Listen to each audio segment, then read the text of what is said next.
close your eyes and breathe in the warm, heavy scent of damp earth and blooming lotus flowers. You are standing on the banks of the Nile, the silver ribbon of life that stitches the desert sands together. Beneath your bare feet, the fine silt feels cool and soft, a gift left behind by the receding floodwaters. To your left, a farmer calls out to his oxen as they pull a wooden plow through the dark soil, preparing the land for the grain that will feed a kingdom. Further up the path, the whitewashed walls of a family home shimmer in the afternoon sun, where the smell of baking bread drifts through the doorway. A scribe sits nearby in the shade of a sycamore tree, his reed pen dancing across a roll of papyrus. Here, time is not measured by hours, but by the gentle, eternal pulse of the river. You stand on the edge of the world, or at least the only world that truly matters to you. The year is roughly 1350 before the Common Era, and the sun is a heavy, golden weight upon your shoulders. For months, you have watched the landscape turn to a monochromatic tan.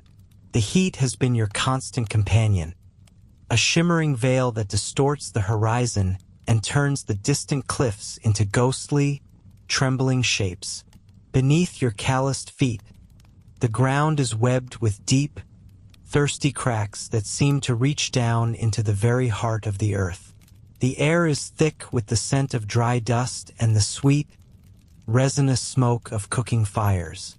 You wipe a bead of sweat from your brow with a linen sleeve, looking out toward the horizon where the sky meets the river. For most of the year, the Nile is a modest companion. It is a ribbon of pale green that flows quietly between the high banks, a predictable source of water for your goats, and a place for the children to splash in the shallows. But now everything is about to change. You feel it in the air before you see it. There is a subtle shift in the wind, a whisper of coolness that carries the scent of damp earth and distant mountains. It is the breath of the god Hapi, the spirit of the river, stirring from his long slumber in the caverns of the south. You look up at the night sky, searching for a sign. There, just before the dawn breaks the darkness, you see it. The star Sothis, which you might know as Sirius, rises in the east. It is the celestial herald of the new year. For the people of the Nile, this is not just an astronomical event. It is a divine signal. The rising of Sothis means that the rains have fallen in the far-off highlands of Ethiopia, and the river is coming to claim the land once more. This is the beginning of Akhet, the season of the inundation, the most sacred and vital time in your calendar. Within days, the transformation begins. You walk down to the riverbank and notice that the water has changed. The clear, greenish hue is gone, replaced by a deep, turbulent reddish-brown. The river is thick with the rich, volcanic silt washed down from the mountains thousands of miles away. It moves with a new, muscular energy. The sluggish currents have become a powerful surge. You watch as the water licks at the base of the Nilometer, the stone staircase built into the side of the cliff near the temple. The priests are already there, their shaven heads gleaming in the sun as they lean over the edge to read the marks on the stone. You can hear the low murmur of their voices as they record the height of the rise. This measurement is the most important number in your world. If the water rises too little, the fields will remain dry and the granaries will be empty by spring. If it rises too high, the mud-brick walls of your village might crumble under the force of the flood. But today the priests are smiling. The water is rising steadily, promising a perfect flood that will cover the valley in a thick layer of black gold. By the end of the week, the river has broken its banks. This is not a sudden, violent disaster like the floods of other lands. It is a slow, rhythmic drowning of the landscape. The water spills over the natural levees, and fills the network of canals and basins that your ancestors have carved into the earth over thousands of generations. You stand on a high ridge and watch as your fields disappear. The dusty brown plains are replaced by a vast, shimmering mirror that reflects the blue of the sky and the white sails of the passing boats. The world has become a landscape of islands. Your village, built upon a natural mound of higher ground, is now surrounded by water. To get to the neighboring town, you must unmoor your small skiff made of tightly bound papyrus reeds.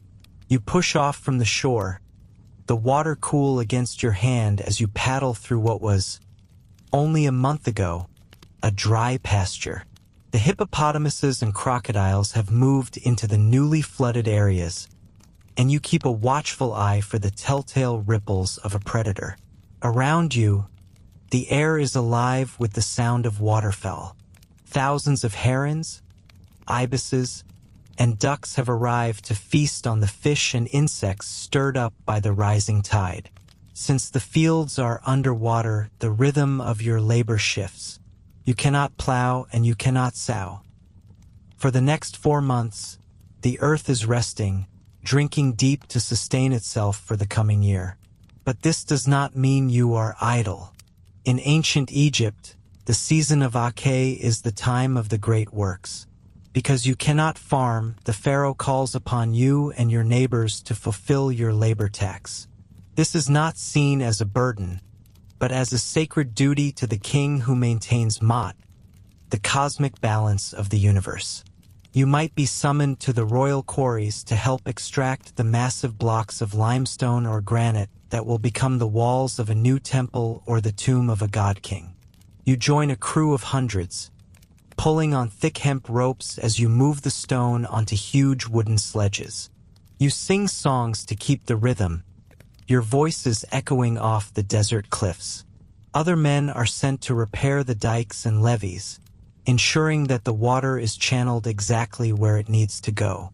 It is backbreaking work, but you are well fed from the royal stores. You receive daily rations of bread, onions, and jars of thick, yeasty beer that tastes of honey and grain. When your shift is over, you return to the village. Life on the island during the inundation is intimate and crowded. The houses are huddled together, their flat roofs creating a second level of living space. As the sun begins to set, you climb the ladder to your roof to escape the heat trapped in the rooms below.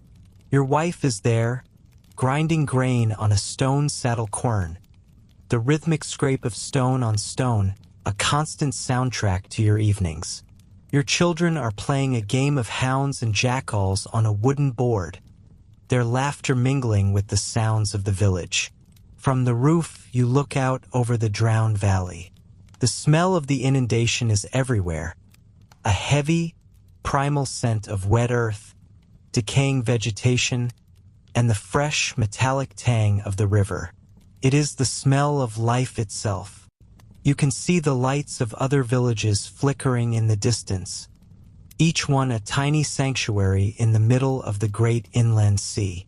There is a profound sense of security in this water. It is a protective barrier that keeps the desert at bay and ensures that, in a few months, the ground will be soft and fertile. The evenings are a time for storytelling and community. You gather with the other men in the open courtyard of the village headman. By the light of oil lamps made of simple clay bowls, you listen to the elders tell tales of the great floods of the past. They speak of the gods who live in the river, like the crocodile god Sobek, who must be appeased with offerings of food and incense. You talk about the progress of the building projects and the news brought by the sailors who travel up and down the river. The Nile is your highway, and during the flood, the current is so strong that the journey north is swift, while the prevailing winds from the Mediterranean allow the large cargo ships to sail south with ease. As the night deepens, the heat finally begins to dissipate. You lay out your mat on the roof, looking up at the stars. The sky is so clear that the Milky Way looks like a second river flowing through the heavens. You feel a deep connection to the cycle of the seasons. You are not a master of the land, but a partner with it. You understand that your life is governed by the same laws that move the stars and the water. This is the gift of Akhet. It is a time of waiting, a time of communal effort, and a time of profound gratitude. The river has returned. The debt to the gods is being paid through your labor, and the promise of the harvest is written in the dark, swirling silt beneath the waves. You close your eyes, lulled to sleep by the gentle, repetitive lapping of the water against the base of your village mound, knowing that when you wake, the world will still be underwater, and the heart of Egypt will still be beating. The world you wake to is no longer a vast, shimmering mirror of the sky. The silver expanse of the flood has begun its patient retreat, pulling back from the doorsteps of your village and sliding down the slopes of the mounds. This is the season of Peret, the time of emergence. It is the moment when the land of Egypt is born anew, rising from the receding waters like the first primordial hill that the gods stepped upon at the dawn of time. You stand at the edge of your village and look out over a landscape transformed. Where there was once only water, there is now a dark, glistening expanse of mud. This is the black land, the Kemet, and it is the most precious substance in your world. You step down from the dry height of the village mound and feel your feet sink into the cool, heavy silt. It is soft and smooth between your toes, thick with the nutrients of Central Africa, carried thousands of miles to be deposited right here at your feet. The air is different now. The heavy humidity of the flood has given way to a crisp, invigorating freshness. The smell is unforgettable. It is the scent of damp earth, of life waiting to explode, and of the river as it returns to its banks. You can hear the sounds of the landscape reawakening. The cries of the ibises and herons are louder now as they pick through the shallow pools left behind by the tide, feasting on the fish trapped in the cooling mud. Before you can reach for a plow or a bag of seed, you see the arrival of the officials. These are the scribes, the men who keep the world in order. They come dressed in clean white linen, carrying their wooden pallets and rolls of papyrus. You watch them work with a mix of respect and wariness. The flood is a blessing, but it is also a thief of boundaries. It has washed away the markers of every field, smoothing the world into a single featureless plain of black mud. The scribes are here to restore the lines. They carry long measuring ropes, knotted at regular intervals, and they move with a practiced rhythmic precision. They are the stretchers of the cord. You watch as they drive wooden stakes into the soft earth, re-establishing the property lines that have existed for generations. To you, the land is a living thing, but to them, it is a series of numbers and calculations that will determine how much grain you must owe to the Pharaoh's granaries. Once the scribes have moved on and the boundaries are set, the real labor begins. There is a window of time that you must catch. If you wait too long, the sun will bake this mud into a cracked, impenetrable crust. If you move too early, the seed will rot in the standing water. You join your neighbors in the fields, and the silence of the flood season is replaced by the communal roar of work. You take up the wooden plow. It is a simple tool, 2 wooden beams lashed together with leather thongs, tipped with a flint or copper point. You hitch your 2 oxen to the yoke. They are powerful, slow-moving beasts with wide horns and steady eyes. You feel the vibration through the handles as the plow bites into the earth. It does not need to go deep. The soil is so rich and soft that you are merely turning it over, preparing a bed for the grain. You shout encouragement to the oxen, your voice joining a chorus of other farmers across the valley. The work is physically demanding. The mud clings to your legs, and the sun begins to warm your shoulders. But there is a profound satisfaction in it. You are participating in the great cycle of the universe. Behind you walks your youngest son. He carries a woven basket filled with emmer wheat and barley. His job is to scatter the seeds into the furrows you have just opened. He moves with a rhythmic swing of his arm, tossing the golden grains so they fall evenly across the black earth. It is a dance as old as the mountains. To ensure the seeds are properly buried and protected from the scavenging birds that circle overhead, your daughter follows behind him, leading a small flock of sheep or goats across the field. Their sharp hooves tread the grain deep into the moist soil, tamping it down where the heat of the earth can wake it. As you work, you look toward the river. The Nile is shrinking back into its primary channel, but it is not forgotten. Even now, you must think of the weeks ahead.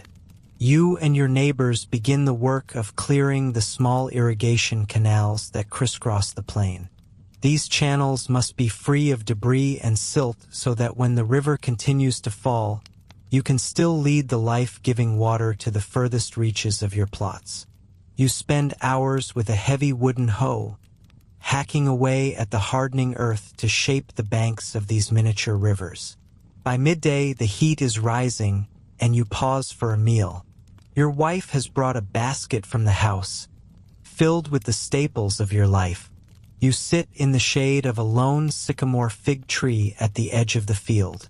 You break a loaf of thick, coarse sourdough bread, its crust gritty with a bit of sand from the grinding stone. You dip it into a bowl of mashed lentils seasoned with garlic and cumin.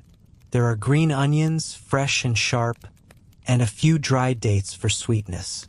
You wash it down with a draught of cloudy, nutritious beer, thick enough to be a food in its own right. As you eat, you talk with the other men about the height of the flood. This year, the Nilometer at Elephantine recorded a perfect inundation. Not so high that it destroyed the mud brick houses, and not so low that the fields remained parched. It is a year of hope.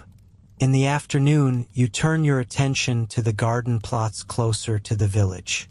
While the great fields are for the grain that will pay the taxes and feed the nation, these small gardens are for your family. Here, the soil is groomed with even more care. You plant rows of leeks, onions, and crisp lettuce. You tend to the cucumbers and the melons that will provide cool relief in the months to come. Your wife is busy here as well, tending to the flax plants. From these humble green stalks, she will eventually produce the fibers for the linen clothing your family wears. She checks the progress of the pulses and the chickpeas, ensuring that the household will have plenty of protein. Life in the village has shifted its rhythm entirely. During the flood, the home was a place of waiting and indoor crafts. Now, the home is merely a place to sleep. The doors are left open, and the courtyards are filled with the activity of preparation. You can hear the rhythmic thump of the grain being processed from last year's surplus to make room for the new. You hear the chatter of the women as they move between the houses, sharing news of who has the best sprouts and whose oxen are flagging in the heat. As the sun begins to dip toward the western cliffs, the limestone hills turn a brilliant shade of rose and gold. You unhitch the oxen and lead them back toward the village. Your muscles ache with a good, honest weariness. You look back over your field. The black mud is no longer smooth. It is textured with furrows and footprints, a landscape of human effort. Hidden beneath that dark surface, thousands of seeds are already beginning to swell, drinking in the moisture and the richness of the river. You walk back up the slope to your home as the first stars begin to appear in the clear Egyptian sky. The goddess Nut is stretching her body across the heavens, her belly stippled with light. You wash the mud from your legs with a jar of cool water, feeling the grit of the Nile being rinsed away. Inside the house, a small oil lamp flickers, casting long shadows against the whitewashed walls. The evening meal is quiet. The children are already fast asleep, exhausted by their day in the sun. You lie down on your woven mat, the smell of the freshly turned earth still clinging to your skin. The river is quieter now, confined once more to its banks, but you can feel its presence. It is the heartbeat of your world, and for this season, its work is done. It has delivered the soil and the water. Now the responsibility lies with you. You close your eyes, envisioning the transformation that will occur over the coming weeks. Soon, the black will vanish beneath a carpet of brilliant emerald green. The desert will be pushed back, and the valley will sing with the growth of the grain. As you drift into sleep, you are not just a farmer, but a partner with the gods, a guardian of the balance, ensuring that life continues in the shadow of the eternal river. The season of Peret has begun, and the promise of the harvest is written in the mud. Step away from the moist, dark soil of the riverbank and follow the winding path that leads toward the cluster of homes. As the sun begins its slow descent, painting the sky in hues of ochre and violet, you find yourself entering the heart of the village. The air here is different. It is thicker, filled with the scent of wood smoke, the savory aroma of roasting waterfowl, and the earthy, pervasive smell of the mud itself. You are walking into a world where the river provides the material for the very walls that shield you from the desert heat. Look at the houses lining the narrow, dusty street. They are not built of stone. Stone is for the gods and the eternal dead, reserved for temples and tombs that must last for millions of years. For the living, the Nile offers a more humble but ingenious gift. You see men and women mixing the dark river silt with straw and sand, treading it with their bare feet until it reaches a thick, malleable consistency. They press this mixture into wooden molds and leave them to bake in the relentless Egyptian sun. These sun-dried mud bricks are the building blocks of every home you see, from the modest hut of a laborer to the sprawling villa of a high official. As you approach the threshold of a typical home, you notice how the thick walls act as a natural defense against the environment. The exterior is coated in a fine white plaster that reflects the glare of the sun, keeping the interior remarkably cool. There are few windows, and those that exist are small and set high up in the walls, more like slits to allow for ventilation while keeping out the swirling dust and the prying eyes of passers-by. You step over the wooden threshold, and the sudden drop in temperature is a physical relief. Your eyes take a moment to adjust to the dim, soft light. You are standing in the reception area, the first of several rooms that lead deeper into the private world of the family. The floor beneath your feet is made of hard-packed earth, swept so clean it almost shines. In wealthier homes, this floor might be covered with a layer of smooth plaster or even painted with scenes of papyrus reeds and swimming fish, bringing the beauty of the river inside. In the center of the main living room, a sturdy wooden pillar reaches up to support the ceiling. Around the base of this pillar, the family gathers. There is little furniture in the way you might expect. You do not see heavy wardrobes or high dining tables. Instead, there are low stools with seats made of woven leather or rushes. You see beautifully crafted chests made of cedar or ebony, used to store precious linens and jewelry. Most of the sitting and reclining happens on thick, woven reed mats spread across the floor, which can be easily moved to catch a stray breeze or cleared away for a meal. In one corner, a small household shrine catches your eye. This is the spiritual heart of the home. Here, the family honors their ancestors and seeks the protection of the household gods. You might see a small, terracotta figure of Bes, the dwarf god with a lion mane who guards against evil spirits and snakes, or Taret, the hippopotamus goddess who protects mothers and children. Life here is a constant dialogue with the divine, and the safety of the hearth depends on these small, daily acts of devotion. Moving toward the back of the house, the sounds of domestic labor grow louder. You enter the kitchen, which is often an open-air courtyard or a room with a light roof made of palm branches to allow smoke to escape. This is the domain of the women. You see a mother and her daughters kneeling over a large, flat stone known as a quern.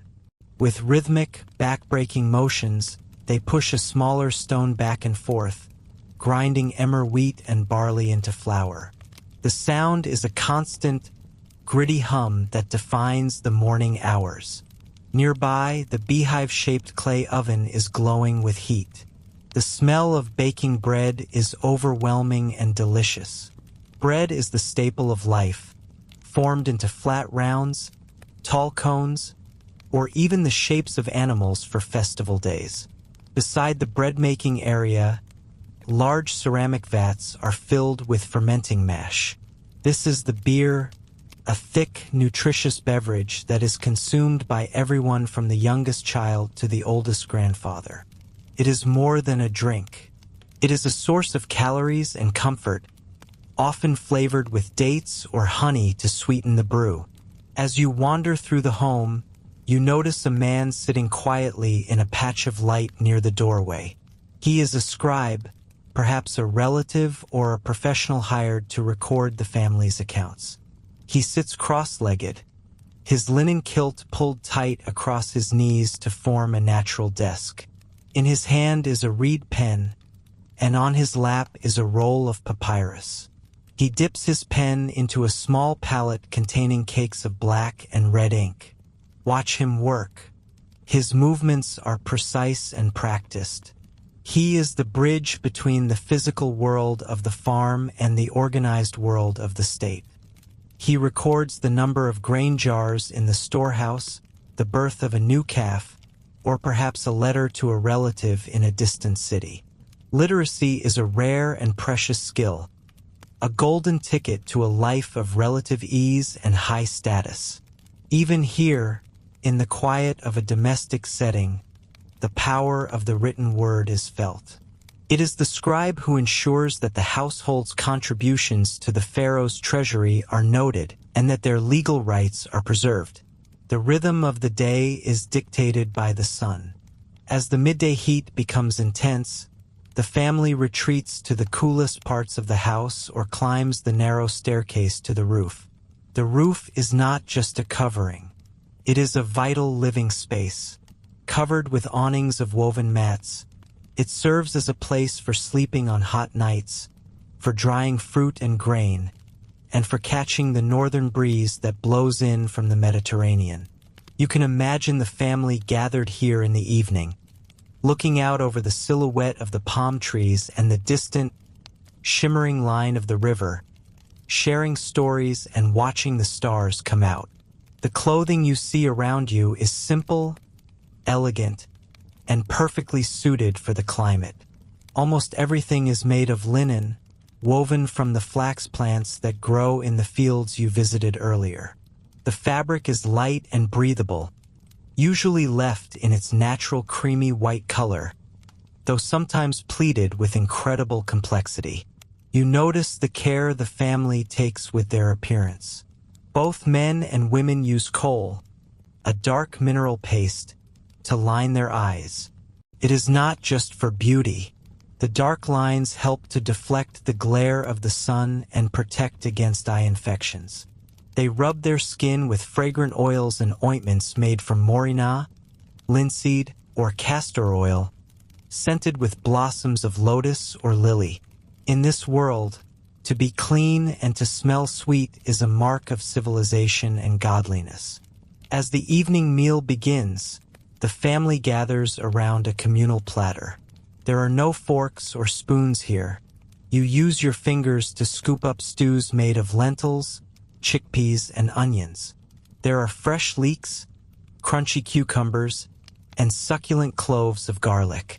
On special occasions, there might be a roast goose or fish caught earlier that day, seasoned with cumin and coriander.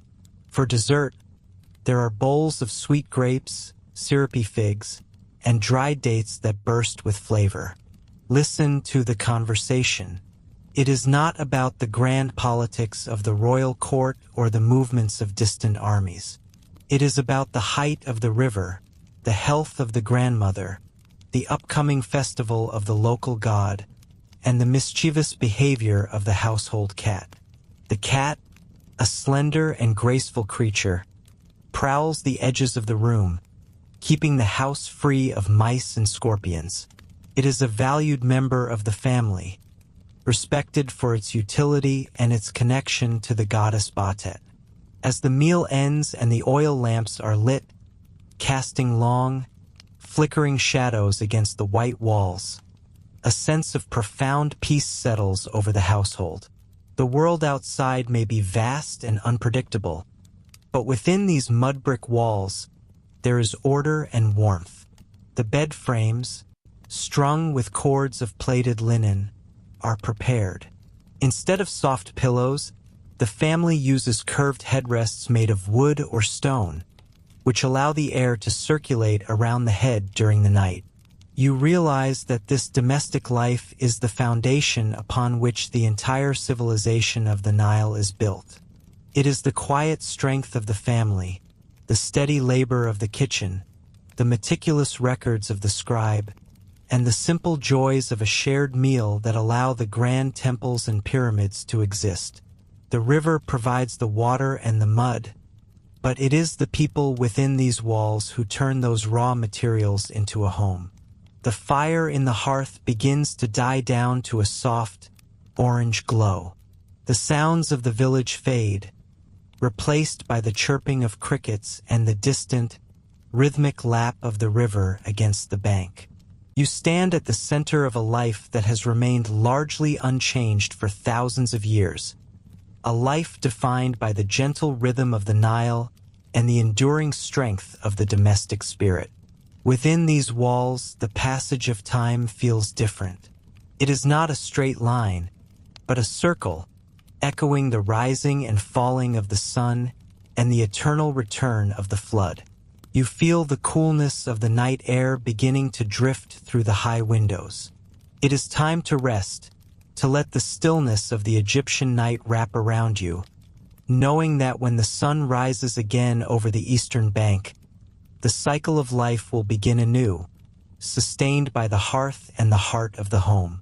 The mud-brick walls stand firm, a testament to the resilience of those who call the Nile Valley their home, bridging the gap between the fleeting moments of a single day and the vast expanse of history. You move away from the warmth of the family hearth and the familiar smells of the kitchen, stepping out into the early morning air. The sun is higher now, casting long, sharp shadows against the white plastered walls of the official buildings that cluster near the temple precinct. As you walk, the sounds of the village change. The rhythmic thumping of the grain grinders and the playful shouts of children fade, replaced by a more disciplined, quiet atmosphere.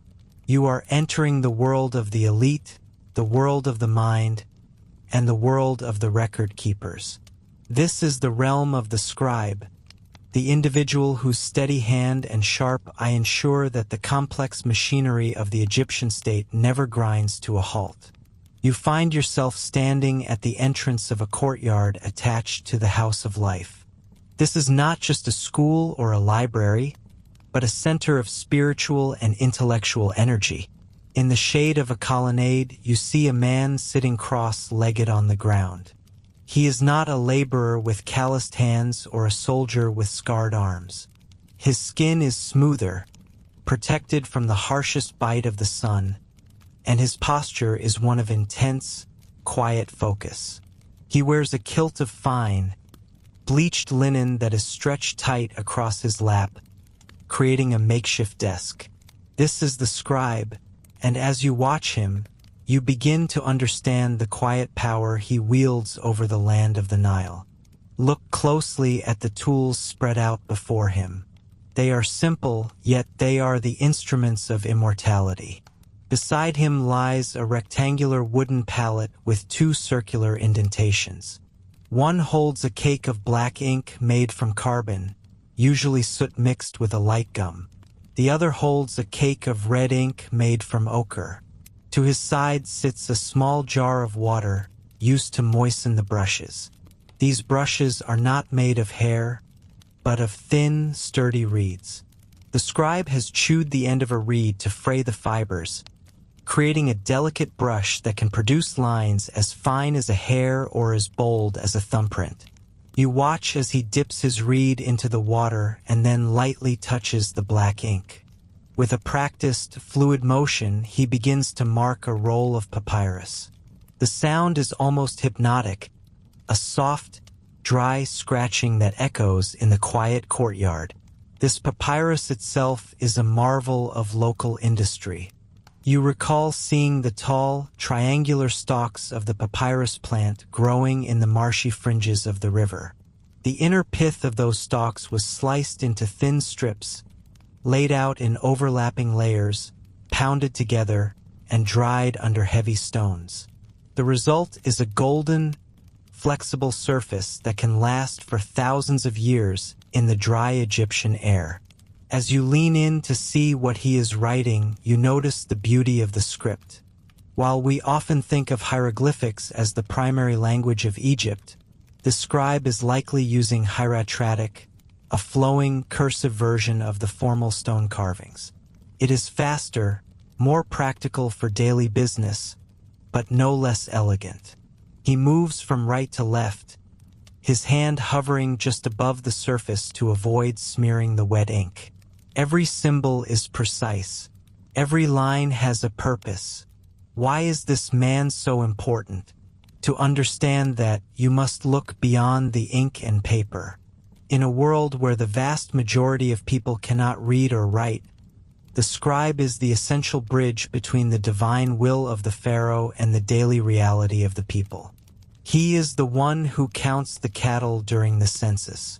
He is the one who measures the height of the Nile flood on the Nilometer and calculates how much grain must be stored in the state granaries to survive a lean year.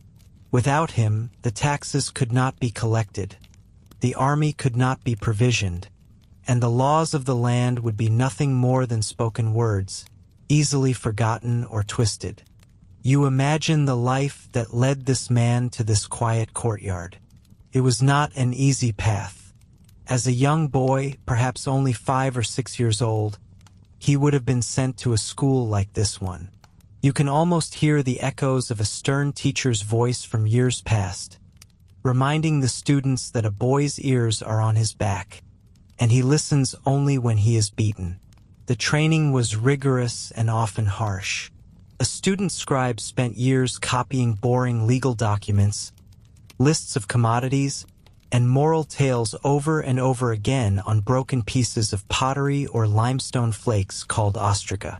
Only when he had proven his mastery of hundreds of signs and the complex grammar of his language would he be trusted with the precious, expensive papyrus.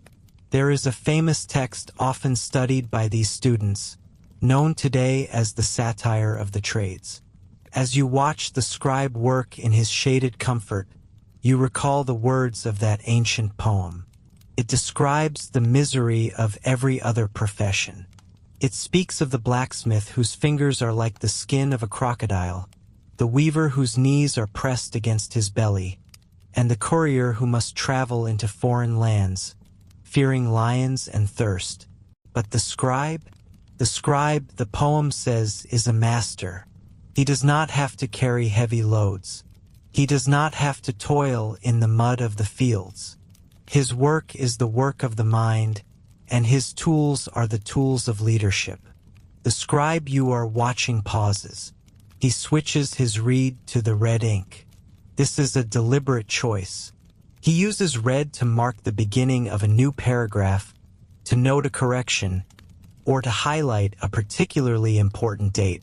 In the religious texts, red might be used for the names of dangerous gods or chaotic forces. In his administrative ledger, the red marks might denote a deficit in a village's grain delivery.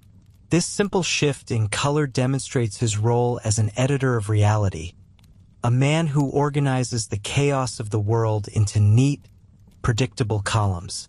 You follow him as he stands up, carefully rolling his papyrus and tucking his pallet into a leather carrying case. He is heading toward the granaries. You walk alongside him, unnoticed, as he moves through the dusty streets. At the massive mudbrick silos, workers are carrying heavy sacks of emmer wheat and barley up steep wooden ladders, pouring the golden grain into the circular openings at the top. It is loud, hot, and incredibly dusty. The workers are covered in a fine layer of chaff, their muscles straining under the weight. The scribe does not join in the heavy lifting. Instead, he takes a position nearby, pulling out a small wooden board and a fresh sheet of papyrus. For every sack that is poured into the silo, he makes a small mark. He is the witness. He is the objective observer. At the end of the day, his record will be the one that matters. The workers might remember being tired, but the scribe will remember the exact number of bushels. This record will travel to the regional governor, and eventually the data will be compiled in the great archives of the capital. The Pharaoh himself will know, through the work of thousands of men just like this one, exactly how much wealth the land has produced. But the power of the scribe extends beyond the counting of grain.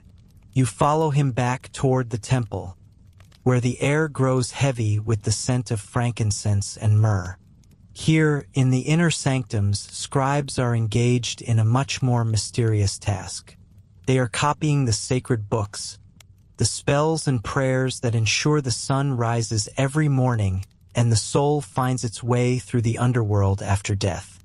In this context, the scribe is almost a priest. He believes that by writing a name, he gives it life. By recording a prayer, he makes it eternal. The ink on the papyrus is not just a record, it is an act of creation. You see an older scribe meticulously decorating a funerary scroll. He is painting vibrant blues and greens, illustrating the journey of a deceased soul through the Hall of Judgment.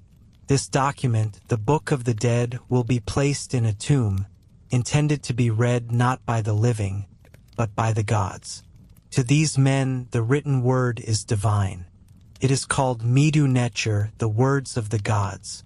When a scribe writes, he is participating in the very order of the universe, maintaining the balance known as Mot. As the sun begins to dip lower in the sky, casting long, orange glows over the river, you see the scribe return to his home. He is a man of status. His house is larger than those of the farmers you saw earlier, perhaps with a small garden or a private well. He is respected by his neighbors and feared by those who owe the state. He has a sense of security that few others in the ancient world can claim. He knows that as long as there is a government to run and gods to worship, his skills will be in demand. You look at the scribe's hands one last time.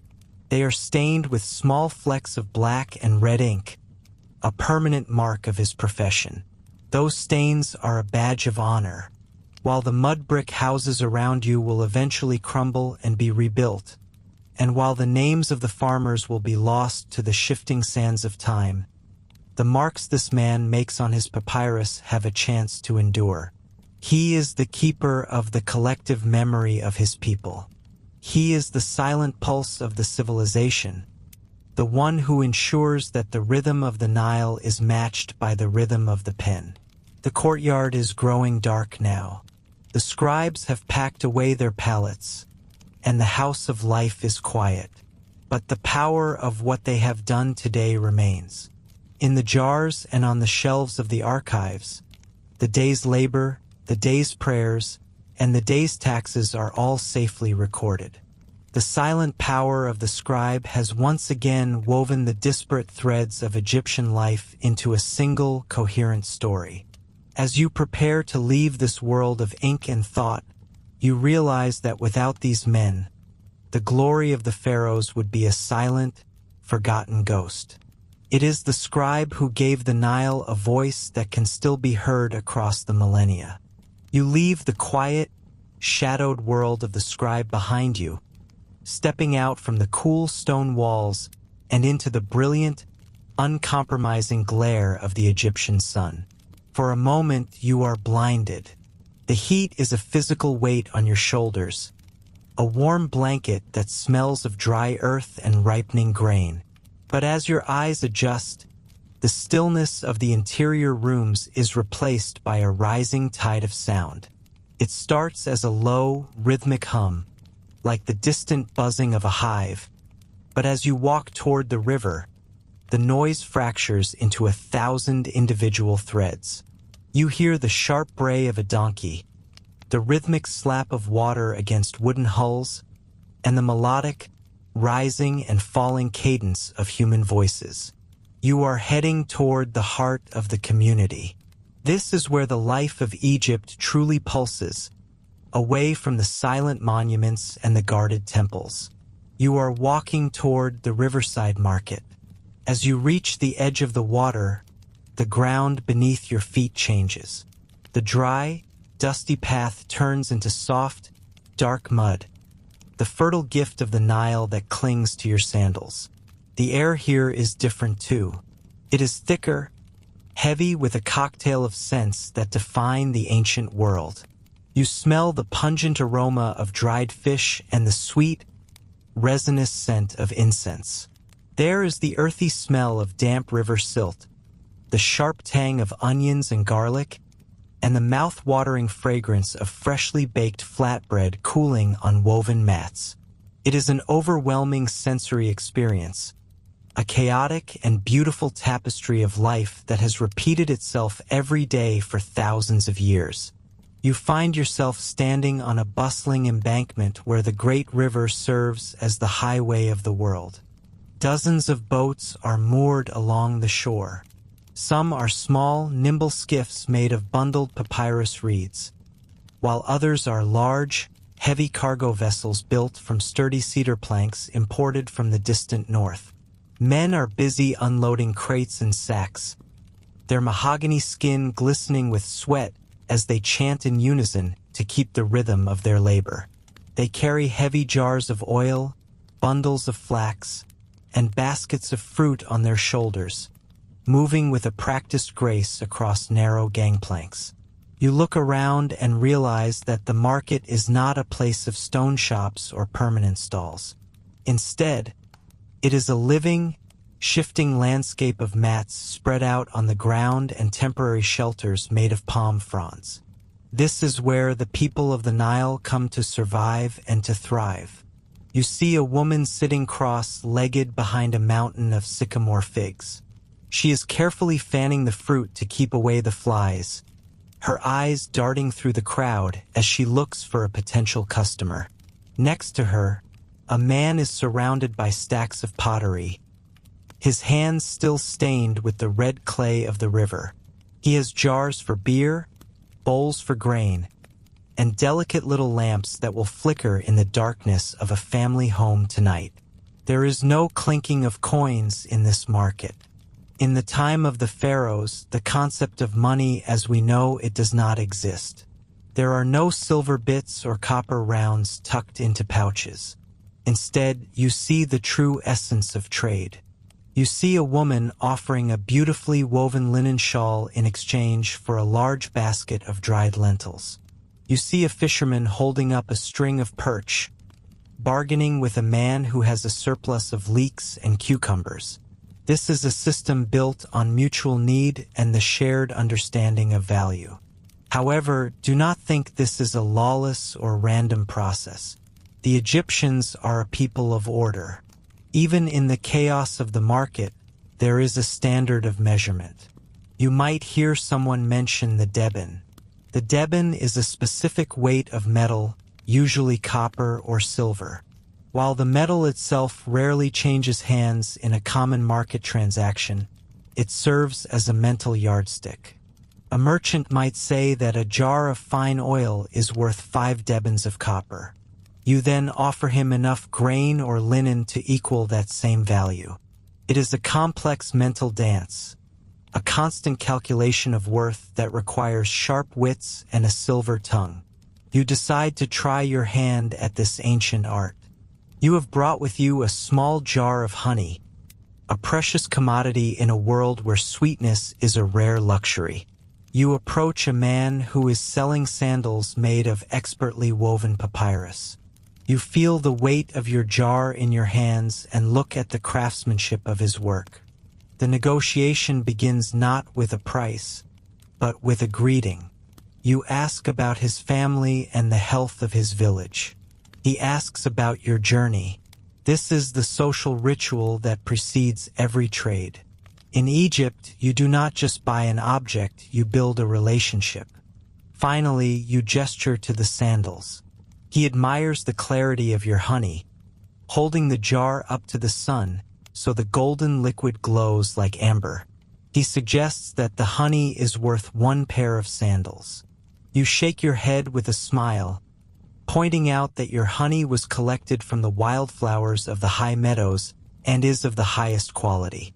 You suggest that for such a treasure, he should provide 2 pairs of sandals and a small wooden comb. He laughs, calling you a shark of the river, and offers a counter. The back and forth continues, voices rising in mock outrage and falling in secretive whispers. Eventually, you reach an agreement. You leave with your new sandals and the comb, and he carefully stows the honey away. Both of you walk away feeling like you have won. This is the spirit of the riverside market. As you continue to walk through the crowd, you notice that the market is much more than a place of business. It is the social nervous system of the Nile Valley. This is where the news of the kingdom travels. You see a group of men huddled together, listening to a sailor who has just returned from the southern lands of Kush. He tells stories of exotic animals, of gold mines, and of the great stone works being built in distant cities.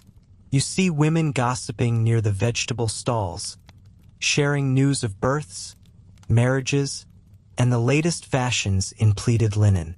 If you want to know if the river is rising in the south or if the Pharaoh is planning a new expedition, you do not go to a temple.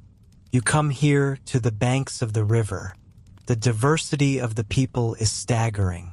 You see wealthy officials in fine, bleached tunics, their servants trailing behind them to carry their purchases. You see humble farmers who have traveled miles on foot, their skin bronzed and weathered by the sun.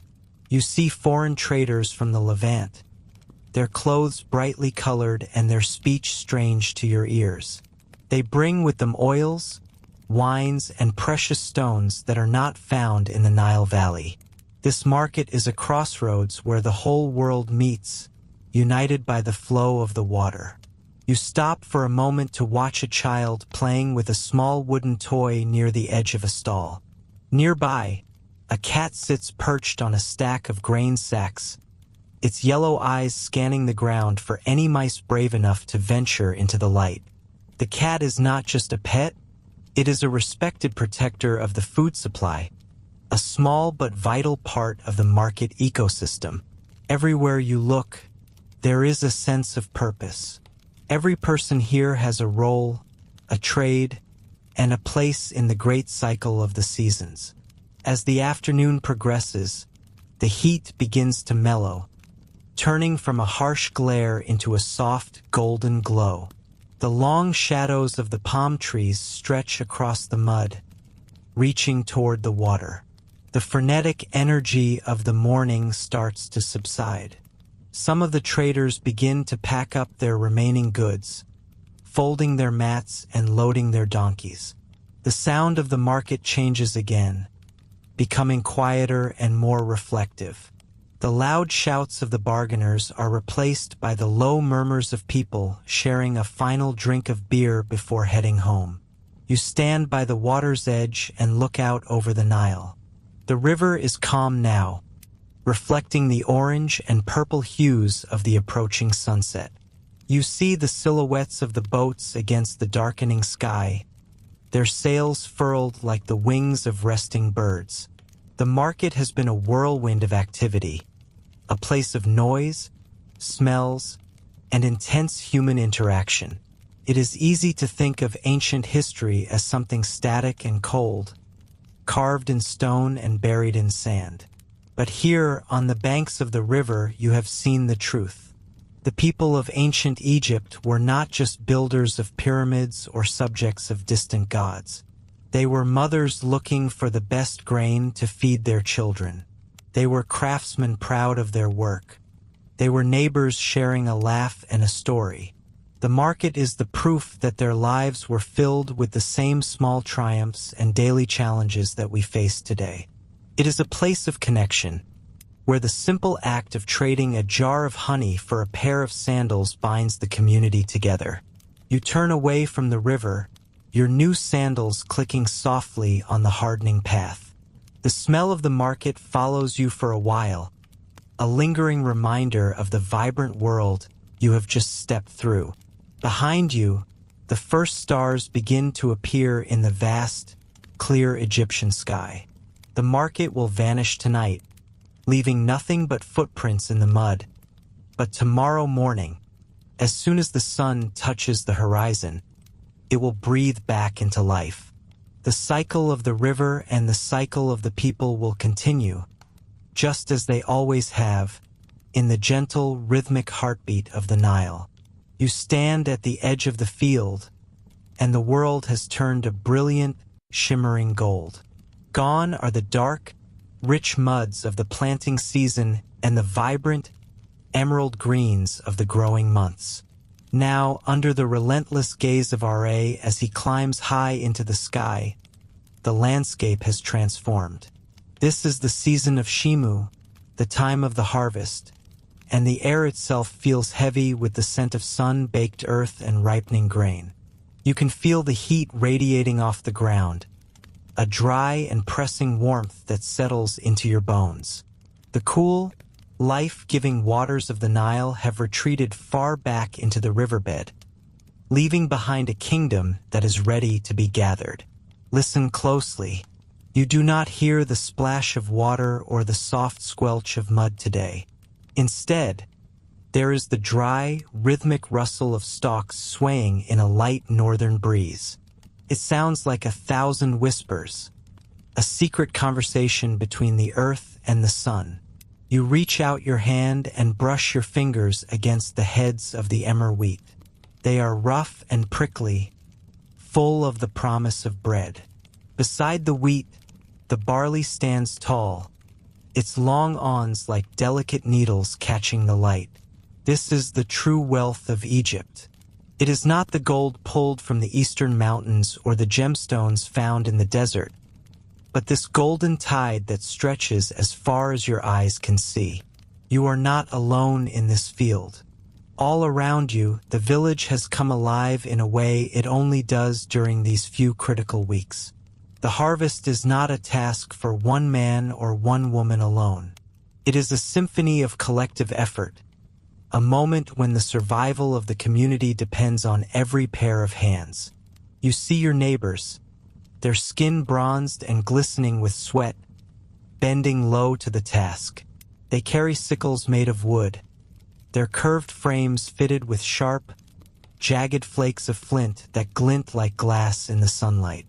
You join them, gripping the smooth, sweat-stained handle of your own tool. The work is backbreaking, but there is a shared energy, a frantic yet focused pulse that keeps you moving. Swing the sickle. You feel the resistance of the stalks and then the satisfying crunch as the flint teeth bite through. You gather a handful of grain in your left hand and cut with your right, moving in a steady, practiced rhythm that you learned from your father when you were barely tall enough to reach the wheat. Swoosh, crunch, lay the stalks down. Swoosh, crunch. Behind you, children and the elderly follow closely, their eyes scanning the ground for any fallen grain. These are the gleaners, ensuring that not a single precious head of wheat is left behind for the birds or the dust. They move with a quiet intensity, filling small baskets with the stray treasures of the field. As the sun climbs higher, the heat becomes a physical weight, pressing down on your shoulders. You wipe the sweat from your brow with the back of a dusty hand, leaving a streak of pale mud across your forehead. Your linen kilt, once bleached white for a festival, is now stained with the colors of the earth and the green sap of the stalks. But you do not stop. To stop is to risk the crop to a sudden, scorching desert wind or an unexpected swarm of locusts that could turn this gold into ash in an afternoon. You work until your muscles ache and your breath comes in short, rhythmic gasps, fueled by the knowledge that this grain is what will keep your family fed through the coming year. Somewhere in the distance, a group of men begins to sing. It is a low, rhythmic chant, perfectly timed to the swing of their blades. The song tells of the goodness of the river, the strength of the bull, and the kindness of the gods. It is an old song, a melody that has echoed across these fields for generations. It weaves through the air, binding you all together in this ancient dance of survival. The sound of the song mingles with the distant braying of a donkey and the occasional sharp shout of a foreman, creating a tapestry of sound that defines the Egyptian summer. You find yourself humming along, the vibration in your chest helping to ease the strain in your back. By midday, the heat is intense enough to make the horizon shimmer and dance. You pause for a brief moment under the sparse, flickering shade of a sycamore fig tree at the edge of the field. A young girl, perhaps your own daughter, brings you a heavy clay jar of water and a small bowl of beer. The beer is thick and cloudy, more like a liquid bread than the drinks of the modern world, but it is cool and life-giving. You drink deeply, feeling the moisture coat your parched throat and the malt provide a much-needed burst of energy. You look out over the progress you have made. Large swathes of the field have been cleared, leaving behind short, golden stubble that pricks at your bare feet. But the work in the field is only the first act of this grand drama. You watch as the bundles of grain are loaded onto the backs of patient, long-eared donkeys. Their panniers are overflowing, and the animals look like moving haystacks as they are led along the narrow dikes toward the village threshing floor. You follow them, walking along the dusty paths that wind between the fields. The dust rises in small, swirling clouds around your ankles, a fine, powdery silt that finds its way into every crease of your skin and every fold of your clothing. The threshing floor is a large, flat circle of hardened earth, usually located on a slight rise on the outskirts of the village where the breeze is strongest. Here, the bundles are untied and spread out in a thick golden carpet.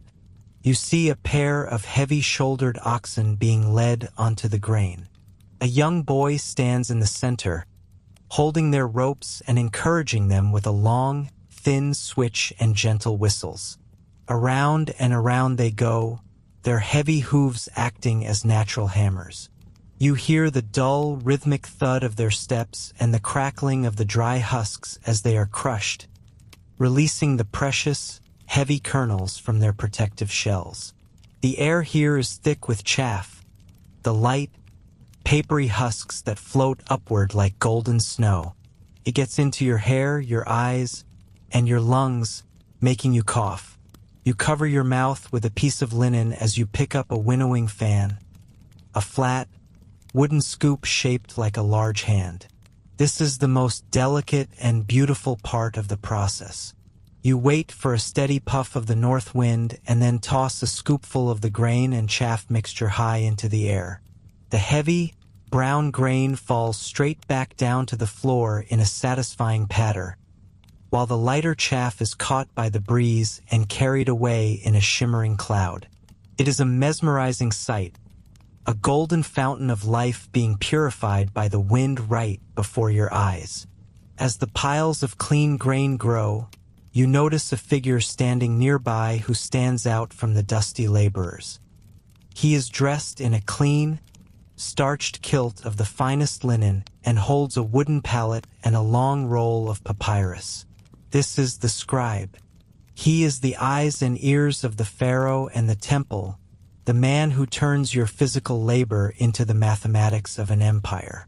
He does not swing a sickle or lead an ox, but his work is just as vital to the rhythm of the Nile.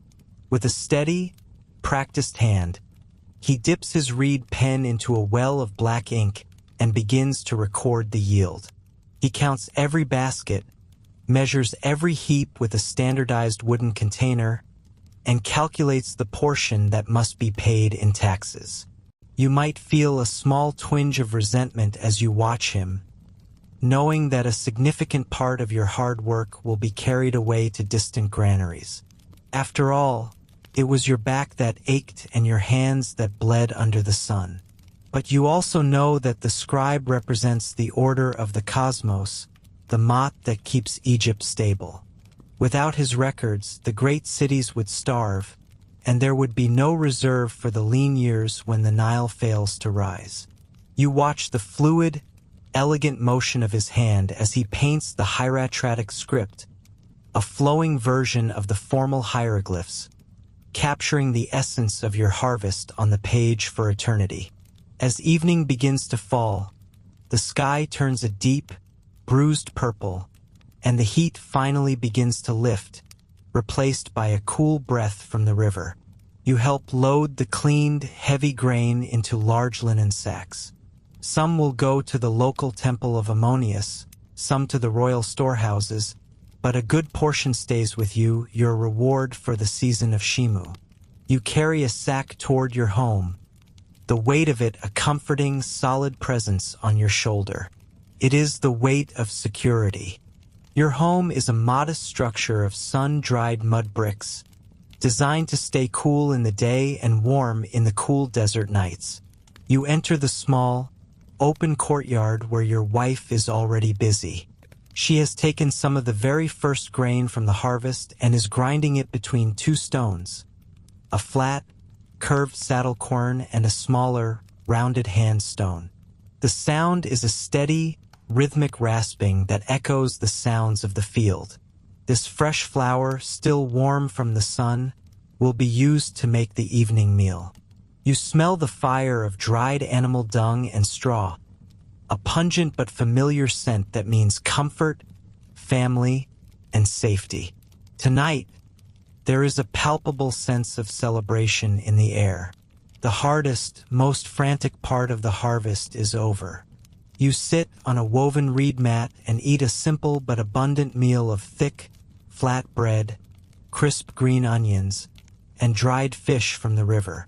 The bread is a bit gritty, as the stone dust from the grinding process always finds its way into the dough.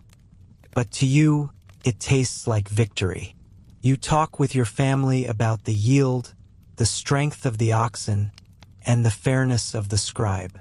You laugh about the dust and the heat, the shared struggle making the rest feel all the sweeter. Before you sleep, you take a small, careful handful of the finest grain and place it on a small, modest altar in the corner of the room. This is a humble offering to Renanudit, the cobra-headed goddess of the harvest and the nourisher of the fields. You whisper a short prayer of thanks to her and to Osiris, the god of fertility and the afterlife, whose body is said to be the very ground that nourishes the wheat. You recognize, in the quiet of the evening, that you are a small but essential part of a much larger story. You are a single stitch in a vast tapestry, a cycle of life, death, and rebirth that is dictated by the river and the stars. Outside, the village is quiet, but for the occasional distant bark of a dog or the soft hoot of an owl in the palm trees. The fields lie empty and shorn, stripped of their golden coats, waiting for the intense heat of the late summer to pass and for the Nile to swell once more. Soon, the water will return, bringing the black, fertile mud that will start the whole process over again. You lie down on your sleeping mat, your body exhausted but your heart full and steady. The bounty of Shimu has been reaped. The golden harvest is gathered, and for now, the belly of Egypt is full and satisfied. The stars of the night sky, the same eternal stars that the astronomers in the temples used to predict the coming of the flood, twinkle above your roof. You fall into a deep, dreamless sleep, knowing that you have played your part in the eternal dance of the Nile. The season of harvest is closing, and the long, hot days of the summer will soon give way to the rising waters, continuing the rhythm that has sustained your people for thousands of years. This is your life, a life bound to the soil and the sun, a life of hard work and simple, profound rewards, lived in the shadow of the great monuments and the enduring light of the eternal river. The sun begins its slow and inevitable descent toward the western horizon, turning the vast sky into a canvas of bruised purples, deep oranges, and shimmering golds.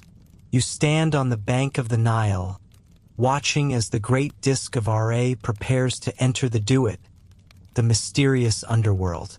The heat that pressed against your shoulders all day begins to lift, replaced by a soft, cooling breeze that rustles through the tall papyrus reeds.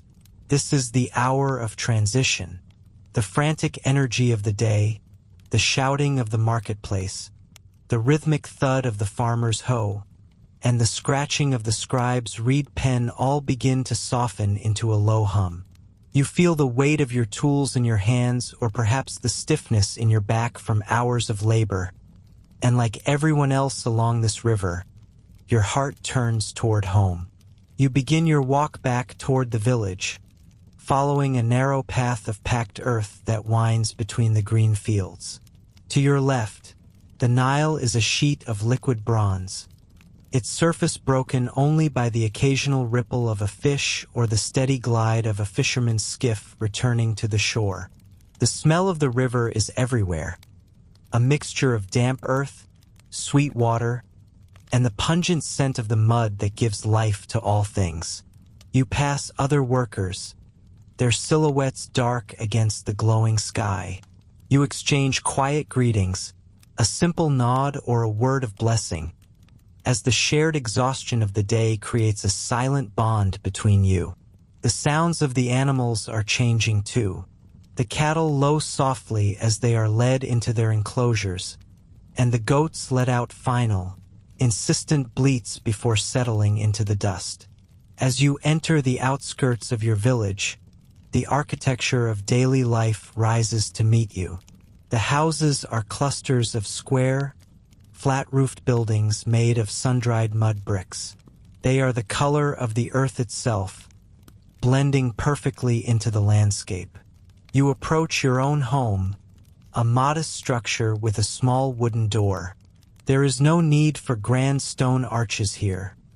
Those are reserved for the gods and the dead. Your home is built for cooling and for family. You step over the threshold, and the sudden drop in temperature is like a cool hand on your brow. The thick mud walls have spent the day absorbing the sun's fury, keeping the interior dim and pleasant. Inside, the air is thick with the comforting smells of the evening. You smell the sharp tang of wood smoke and the yeasty, sweet aroma of fresh bread baking on a ceramic griddle. Your first act is one of ritual and necessity. You go to a large ceramic water jar in the corner of the room. Using a small clay bowl, you pour water over your hands and feet, washing away the dust of the fields and the grime of the city. This is not just about cleanliness. It is a way to separate the world of work from the world of the home. You feel the water evaporate quickly in the dry air, leaving you refreshed. You move to a small chest where your personal items are kept. Even here, in a simple home, the rituals of beauty and protection are observed. You take a small stone pallet and a tiny stick. You apply a bit of dark coal, made from powdered galena, to the edges of your eyelids. It serves a dual purpose. Practically, it protects your eyes from the glare of the sun and the biting insects of the riverbank. Spiritually, it mimics the eyes of Horus, offering you divine protection against the unseen dangers of the coming night. You might also rub a little scented oil into your skin, perhaps a mixture of almond oil infused with the scent of lotus or lily. The fragrance is faint but heady, a small luxury that makes you feel human again after a day of being a beast of burden. Upstairs, on the flat roof of the house, your family is gathering. This is the true living room of the Egyptian home. During the day, it might have been too hot, but now, as the stars begin to blink into existence, it is the most beautiful place on earth. You climb the narrow mud-brick stairs, feeling the grit under your bare soles. On the roof, reed mats have been spread out, and a low wooden table is set with the evening meal.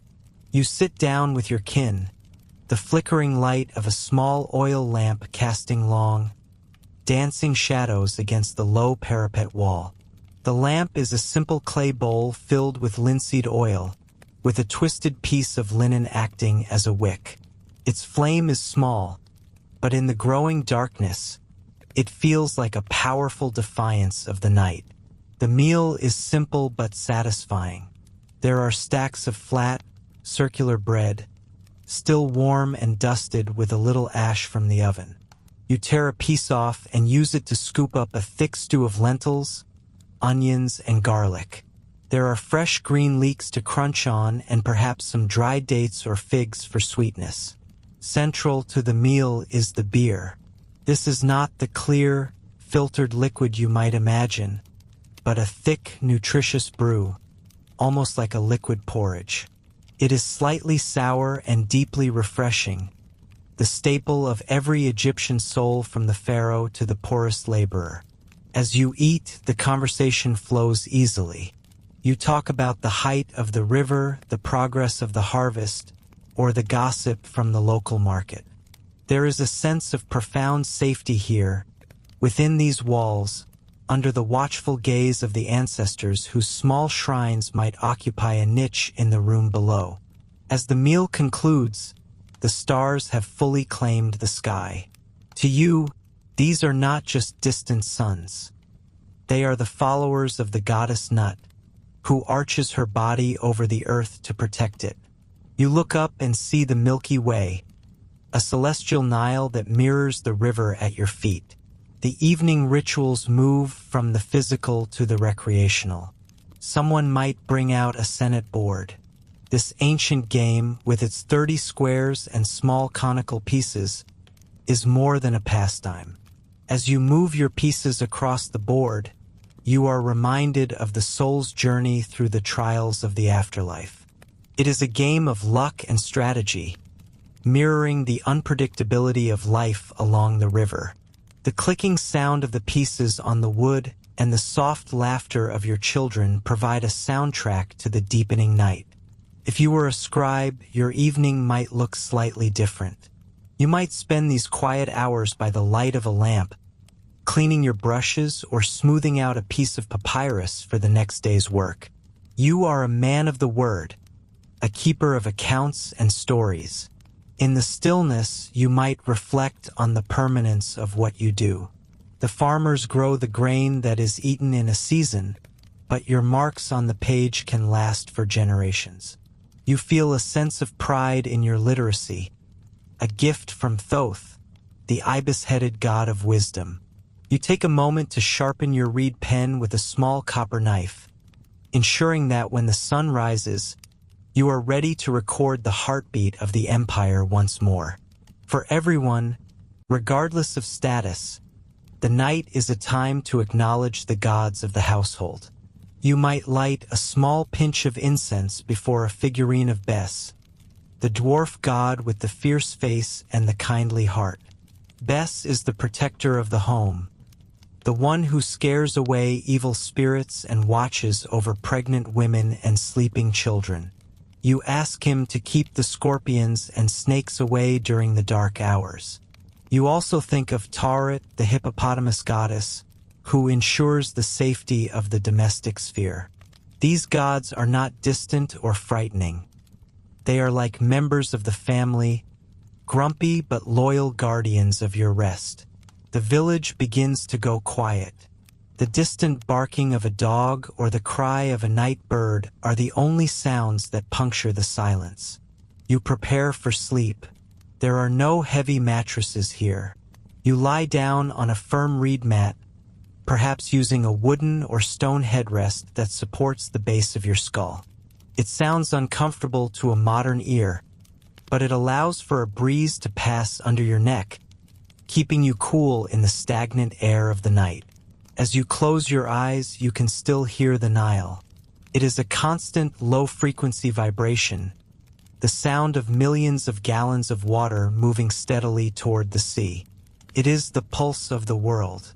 You think about the cycle of the day that has just passed and the one that will surely follow. In Egypt, time is not a straight line leading to an unknown end. It is a circle. Just as the sun dies in the west only to be reborn in the east, and just as the river recedes only to flood again, your life is part of a grand, eternal rhythm. There is a profound peace in this certainty. You are not a speck of dust in a chaotic universe. You are a vital part of Mot, the divine order that keeps the stars in their places and the river within its banks. The shadows in the room deepen as the oil in the lamp runs low.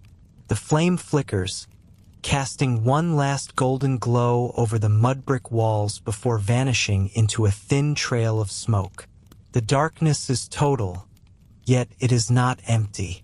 It is a womb of rest, a necessary silence before the symphony of the morning begins.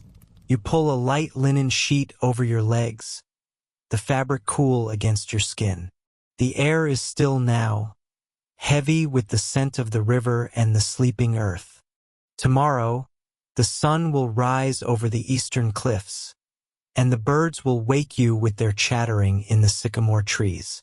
You will rise, offer a prayer of thanks, and return to the fields, the workshops, or the temples. But for now, the rituals are complete. The work is done. The river flows on, silent and powerful, carrying the dreams of a civilization into the heart of the night. You drift into a deep, dreamless sleep, cradled by the ancient land and the enduring spirit of the Nile. Your breath slows to match the rhythm of the reeds, and you find your rest in the shadow of the pyramids and the light of the eternal stars. The night is long, the gods are watchful, and all is as it should be in the land of the pharaohs. The cycle remains unbroken. The river remains eternal, and you are home,